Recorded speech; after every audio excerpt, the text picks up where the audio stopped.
저는 당분간 카드를 만들 수 없는 상황입니다. 그래서 어제 엄마한테 카드를 빌리려 했더니 엄마가 너한테 이제 카드를 빌려줄 수 없어 라고 말했습니다. 그 말을 듣는 순간 제가 중학교 다닐 때 피아노 레슨을 받으러 가기 전 엄마가 갑자기 돈을 못 주겠으니 그냥 가 라고 했던 일이 떠올랐어요. 레슨 때마다 레슨비를 내야 했기 때문에 레슨비 없이 가는 건 생각만 해도 너무나 창피한 일이었습니다. 그래서 엄마 앞에 무릎을 꿇고 싹싹 빌며 울고 불고 했는데 너무 비참했습니다. 그런 아픈 상처들이 떠오르자 저는 엄마 앞에서 휴대폰으로 제 머리를 미친 듯이 때리며 울부짖었어요. 그러니까 엄마는 언제 그랬냐는 듯 치근한 눈길로 바라보며 카드 줄 테니까 너 하고 싶은 대로 해 라고 말했습니다. 그 눈길이 더 화나고 모욕적으로 느껴졌어요.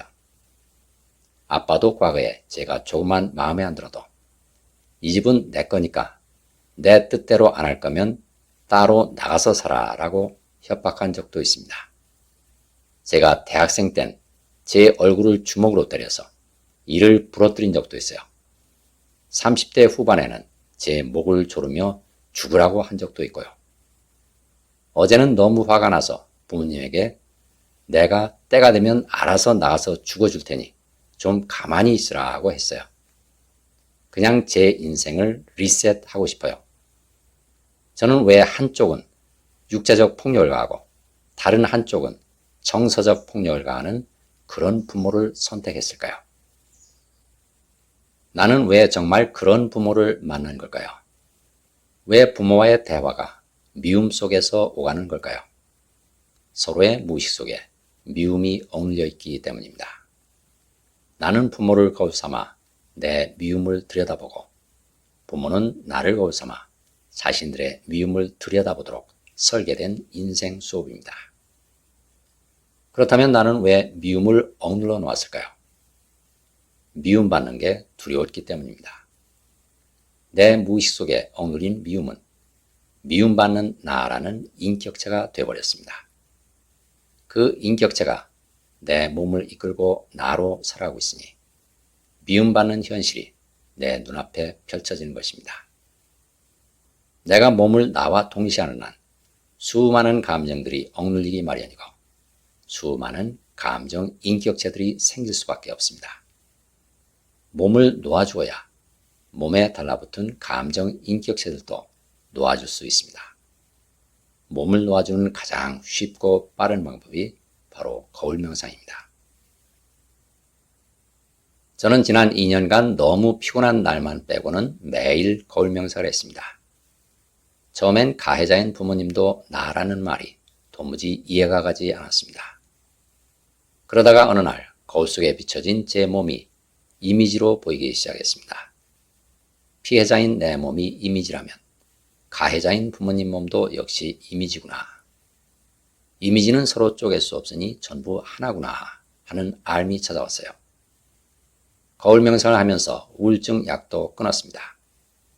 최근 2달 사이에 다른 변화도 일어났습니다. 그동안 저를 많이 도와주고 지지하며 지켜봐주던 친한 동생이 갑자기 미국 주재원 발령을 받아서 떠나갔고 저를 늘 사랑으로 받아주시던 상담센터 실장님과 직원분도 동시에 그만두고 나가게 됐어요. 아버지도 지난주에 갑자기 일을 그만두게 되셨습니다.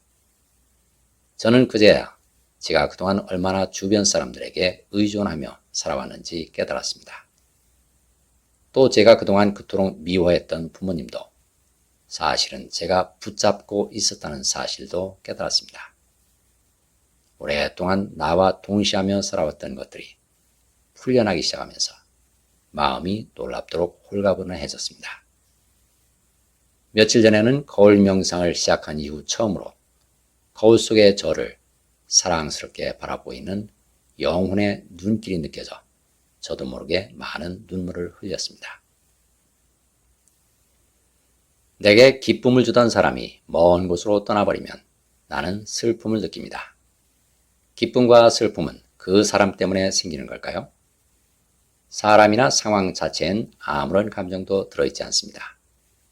사람도 상황도 찰나찰나 변화하는 빛의 움직임일 뿐입니다. 그 빛의 움직임에 내 마음속에서 올라오는 기쁨과 슬픔을 투사해 기쁨은 붙잡으려 들고 슬픔은 억누르려 들기 때문에 괴로운 것입니다.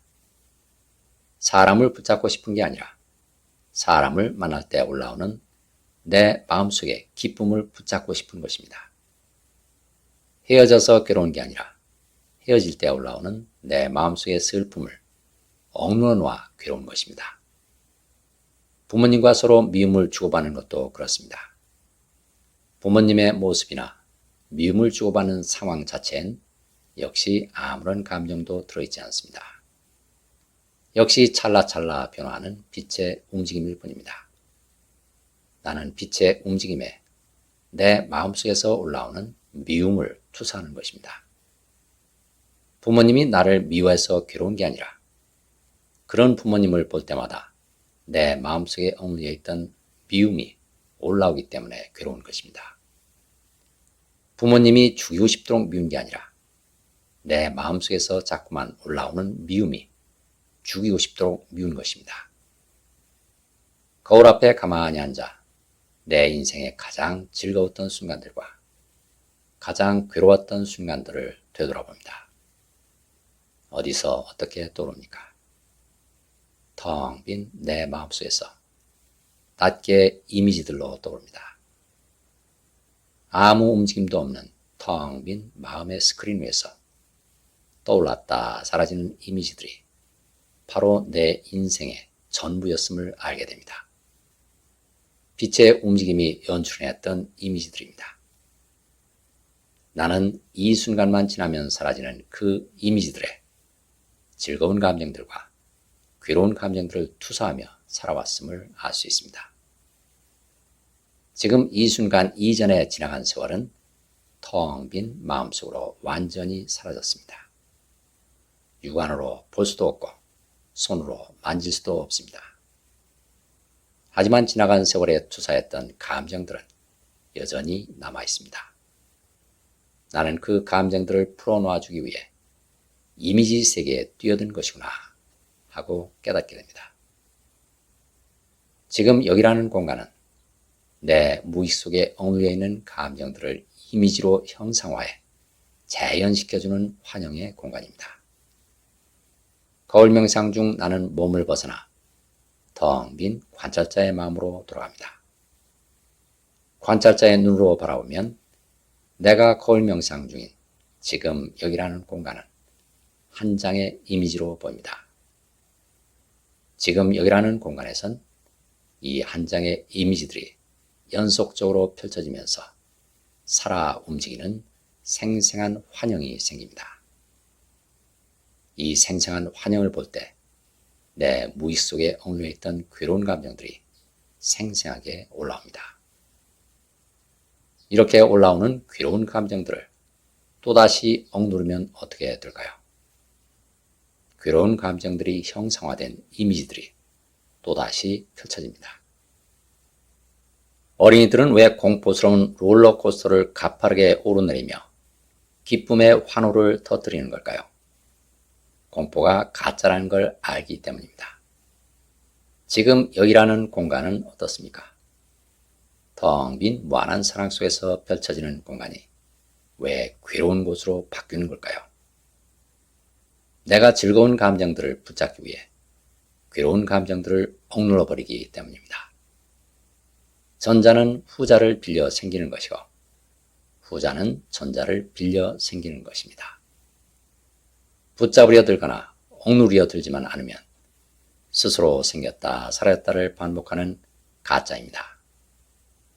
감정들이 가짜임을 알고 즐거움으로 받아들이면 지금 여기는 텅 빈 무한한 사랑 속에서 펼쳐지는 즐거운 놀이터가 됩니다. 사연을 보내줄 곳은 swkim1217@naver.com입니다.